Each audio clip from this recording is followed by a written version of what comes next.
అమ్మ కామధేను,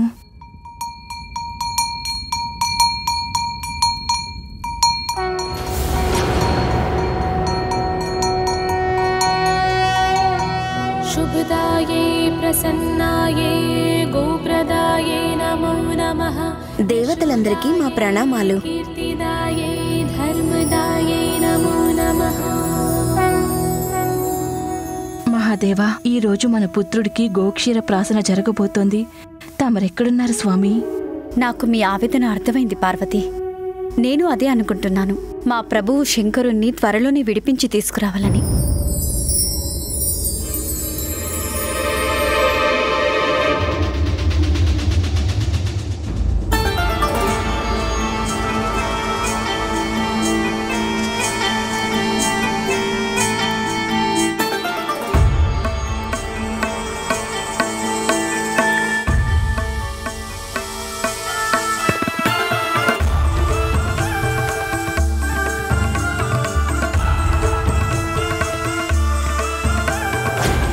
ప్రభువు బోలాశంకరుడు ఈ దుష్ట దుర్మార్గ అసురుల మధ్య ఉండేలా చేస్తావా నువ్వు?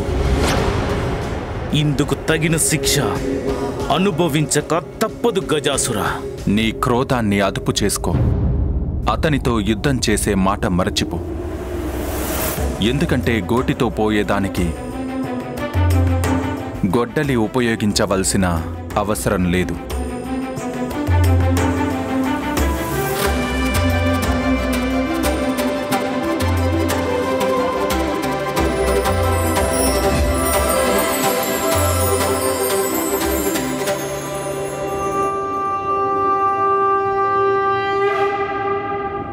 విష్ణుమూర్తి ఇలా ఎద్దులాడించే వేషం ధరించారెందుకు? ఎలా కనిపిస్తున్నాను నంది? ప్రభు, మేము బోలాశంకరుడి గణాలం స్వామి. తమరి మాయలు ఎక్కడ అర్థమవుతాయి? నాకు తెలిసిందల్లా ఒకటే, తమరు దేనికైనా సమర్థులు. జగత్ రక్షణార్థమై తమరు ఎలాంటి రూపమైనా ధరించగలరు ప్రభు. జగత్ రక్షణార్థమై నువ్వు కూడా పాడాల్సి ఉంటుంది నంది. నా ఉద్దేశం ప్రకారం నీ గొంతు కూడా అంతే అందంగా ఉంటుంది, నీకున్న క్రోధంలాగే. బోలాశంకరుడి కోసం నేను ఎప్పుడూ దేనికైనా సిద్ధమే ప్రభు.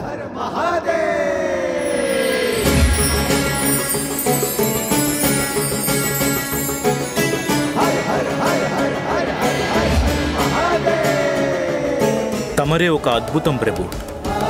తమరి మాయలు మహా అద్భుతం. మహాదేవ, తమరు త్వరగా బయటికి రండి, లేకపోతే మీ మిత్రుడు మహామూర్తి మా చేత ఇంకెన్ని వేషాలు వేయిస్తారు. విష్ణుదేవ, నేను నందిలా కాదు, కళలని నాకు కరతాళ మాలకం.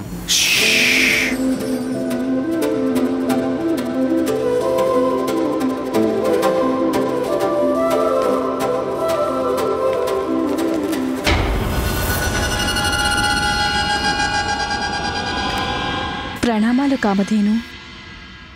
తామరు ఆవులన్నిటికీ దివ్య జనని, జీవన వాహినికి, దాని సమృద్ధికి మీరే ప్రతీక. తమరి పవిత్ర క్షీరంతో నేను మా కుమారుని ఆకలి తీర్చడానికి అనుమతినివ్వండి.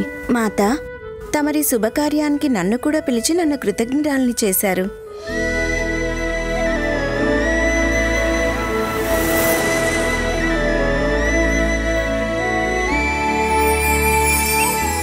అమ్మా, పదండికా. వెళ్దాం పద.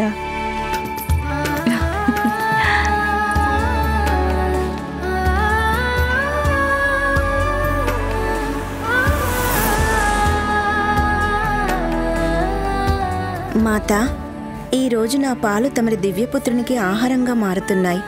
నేను ధన్యురాలినయ్యాను. భవిష్యత్తులో ఎప్పుడు మీకు నా అవసరం కలిగినా తమరు నిస్సంకోచంగా నన్ను గుర్తు చేసుకుంటే చాలు. మాత, ఇక నాకు అనుమతినివ్వండి మాత.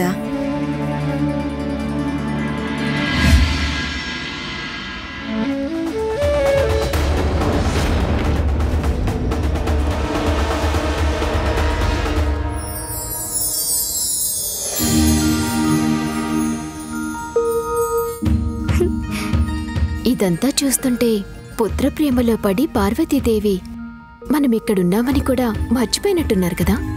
కానీ ఇందులో తన దోషం లేదు. పుత్రవాత్సల్యం మైమరిచేలా చేయటం సహజం. మనం ఆ తల్లి కొడుకుల ఏకాంతానికి భంగం కలగకుండా చూడటమే మంచిది. ఎంత స్వచ్ఛంగా ఎంత వేడిగా ఉన్నాయో. ఈ పాల రుచి కూడా అంతే గొప్పగా ఉంటుంది.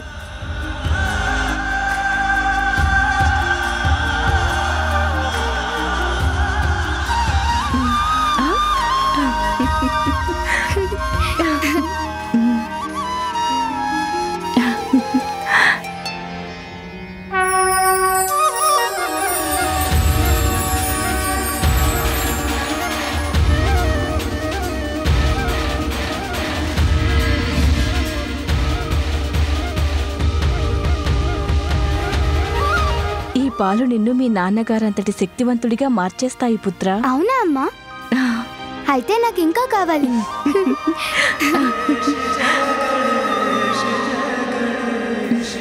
త్వరలోనే మీ నాన్నగారు వచ్చేస్తారు.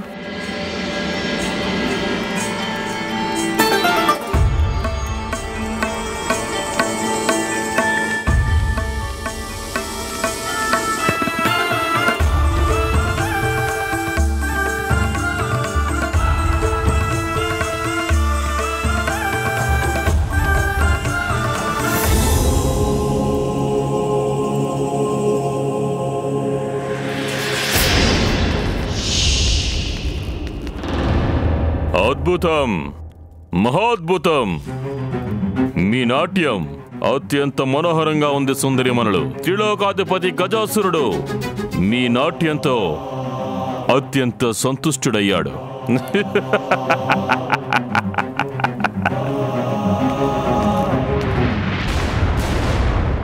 మధిర,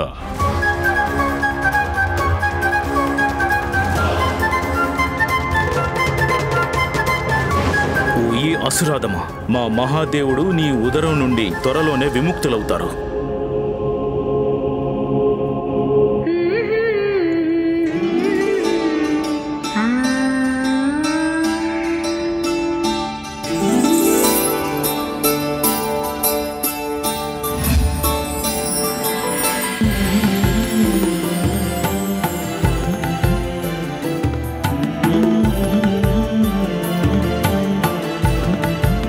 దేవి రోహిణి,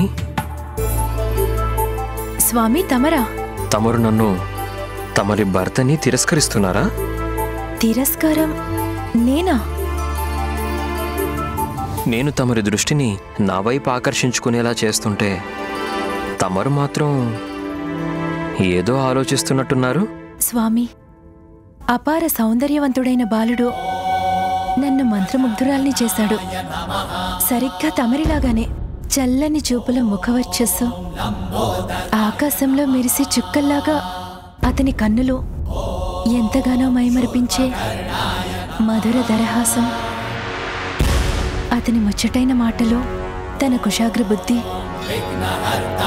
తన ఆకర్షణకే మారుపేరు స్వామి. అయినా దేవి, ఆ అద్భుత బాలకుడెవరు? తనే పార్వతీదేవి పుత్రుడు స్వామి. తొలి పరిచయంలోనే మా అందరి మనసు దోచుకున్నాడు. ఎలాంటి వారినైనా ఆకట్టుకోగల చతురుడతను. పరిస్థితిని బట్టి చూస్తే తను పెద్దవుతున్న కొద్దీ తమరి కంటే ఎంతో అందగాడు, ఆదరణనీయుడు అవుతాడనిపిస్తుంది. దేవుళ్ళందరిలోనూ అందగాడిని పెంచుకున్న వాణ్ణి నేను. ఆ బాలుడు నాకంటే అందగాడా? ఆశ్చర్యంగా ఉందే.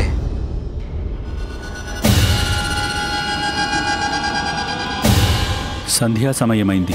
కాసేపు వేచి ఉండి చీకటిలో దాక్కుని లోపలికి వెళ్ళడం మంచిదేమో.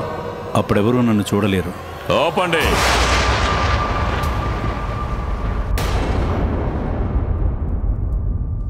నువ్వు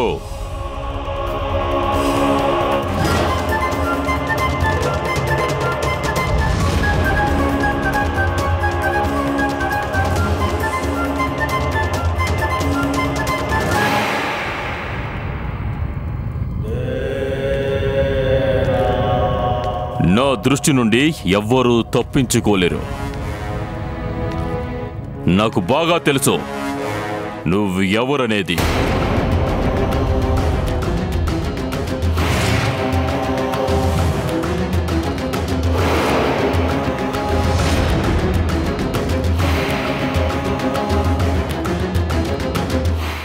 కావచ్చు నాకిప్పుడు ప్రత్యేక కార్యక్రమం. ఇంకా ఆలస్యం ఎందుకు? ఆట ఆరంభించు.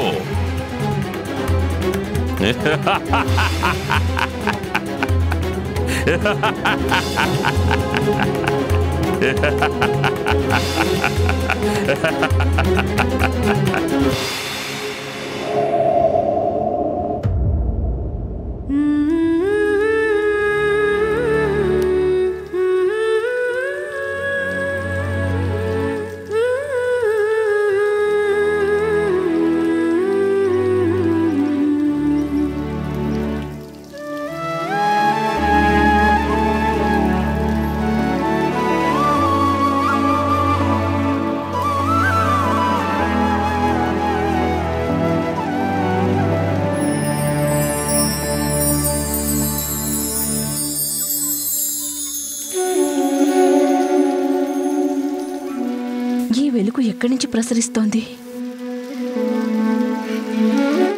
ఓహో, చంద్రదేవుడా! మా రోహిణీదేవి చెప్పిన మాటలు అక్షర సత్యాలు. ఈ బాలుడు ఎంతో ఆకర్షణీయంగా ఉన్నాడు. ఇటువంటి బాలుణ్ణి ఎప్పుడూ చూడలేదు. చంద్రదేవా, తమరి ప్రకాశాన్ని తగ్గించుకోండి. తనింకా నిద్రపోవాలి.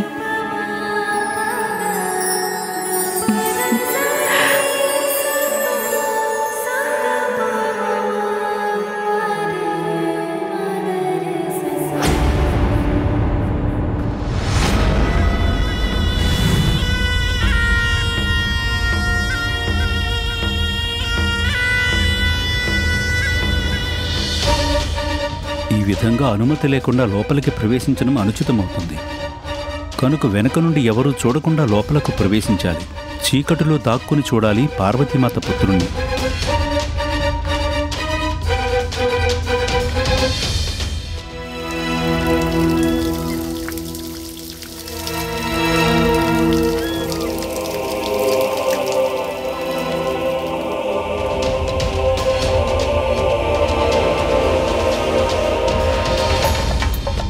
చంద్రదేవుడికి నేను రుణపడి ఉంటాను.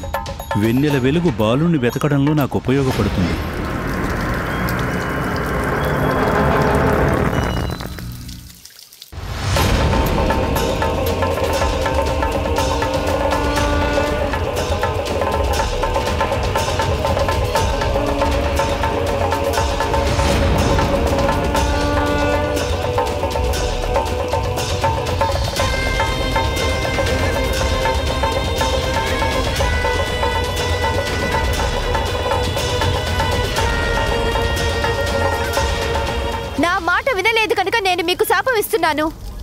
నాపై తప్ప మీ దృష్టి ఎవరి మీదైనా పడితే దురదృష్టం ప్రమాదాలు చుట్టుముట్టి చివరికి వారు సర్వనాశనం అవుతారు. ఇది దేనికి సంకేతం? నేను ఇంతకంటే ముందుకు వెళ్ళకూడదనా? నా దృష్టి వల్ల తనకేదైనా అరిష్టం సంభవిస్తే నన్ను నేను ఎప్పటికీ క్షమించుకోలేను. అయినా నాకు నేను సర్ది చెప్పుకోగలను, కానీ పార్వతీమాత కోపా నుండి ఎలా తప్పించుకోగలను? నిజానికి నేను అనవసరంగా కీడించుతున్నాను. దూరం నుండి ఒక్క రెప్పపాటులో ఇలా చూసి అలా దృష్టిని తప్పించేస్తాను. అసలు బాలుడి దగ్గరికి వెళ్ళను. ఎలా చూడాలి తన్ని? తన ముఖాన్ని పార్వతీమాత తన చీర చెరగుతో కప్పివేశారు. క్షణార్థ దర్శనం కూడా లేకుండా ఎలా? ఇప్పుడేం చెయ్యాలి? నా దృష్టి ఈ బాలుడికి ప్రమాదకరం కావచ్చు. కాలం నాకు అనుకూలించడం లేదు.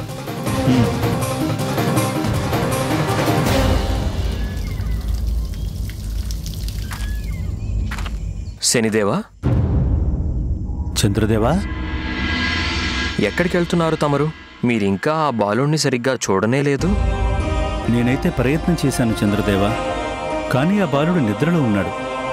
తన ముఖం పార్వతీమాత చెరగులో కప్పబడి ఉంది. తనని చూడటం కోసం తనకి నిద్రాభంగం కలిగించడం సరికాదు. అది కాకుండా నా దృష్టి అశుభం కదా. నా దృష్టిలోని దుష్ప్రభావం అందరికీ తెలిసిందే కదా.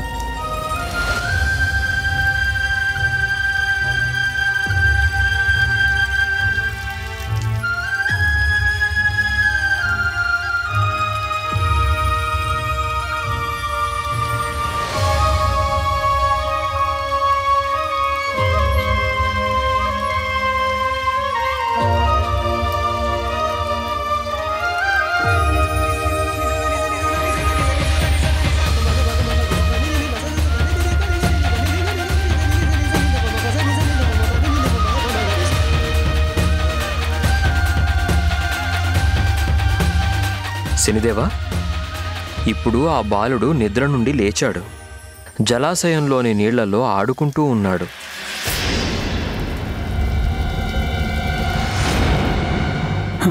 మీరతని ప్రతిబింబాన్ని చూస్తే సరిపోతుంది కదా? అలా అయితే మీరు మీ దృష్టిని అతని మీద పడకుండా జాగ్రత్త పడొచ్చు. మీరు ఈ ఉపాయాన్ని పాటించండి. ఈ విధంగా మీ దృష్టి నుంచి అతను కాపాడబడతాడు కదా. ఇలా చూసి వెంటనే మార్చేయండి దృష్టి. ఆ మాత్రానికే కళ్ళు తిరిగి పడదు సృష్టి. భళా చంద్రదేవా, మీరిచ్చిన సలహా బాగుంది. తన ప్రతిబింబాన్ని చూడటానికి నాకే అభ్యంతరం ఉండదు.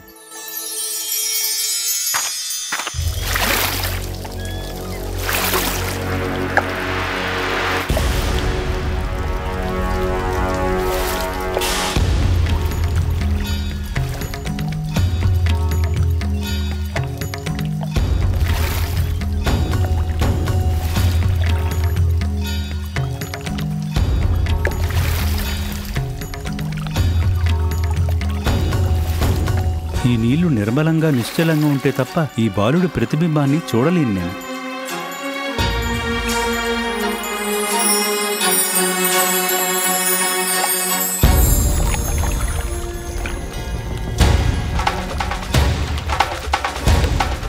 ఆహా, ఇప్పుడు కనిపిస్తుంది.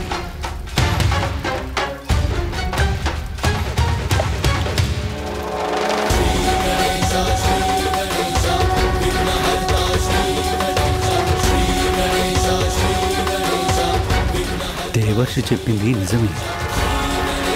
ఎంత అందంగా, ఎంత ఆకర్షణీయంగా ఉన్నాడు ఈ బాలుడు. మనోహరమైన చిరునవ్వు, ముత్యాల్లా మెరిసే దంతాలు, ఆకాశంలో నక్షత్రాల్ని సైతం శాసించగల నిర్మలమైన నేత్రాలు.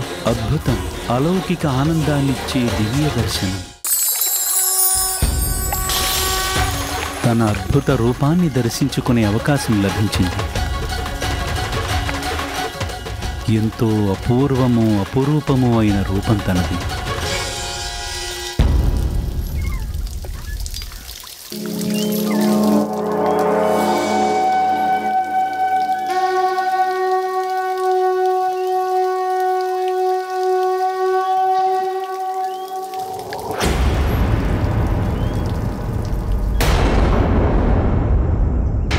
కానీ క్షణార్థ దర్శనం తృప్తి కలిగించడం లేదు. తనని పూర్తిగా చూస్తే కానీ సంతృప్తి కలగదు నాకు.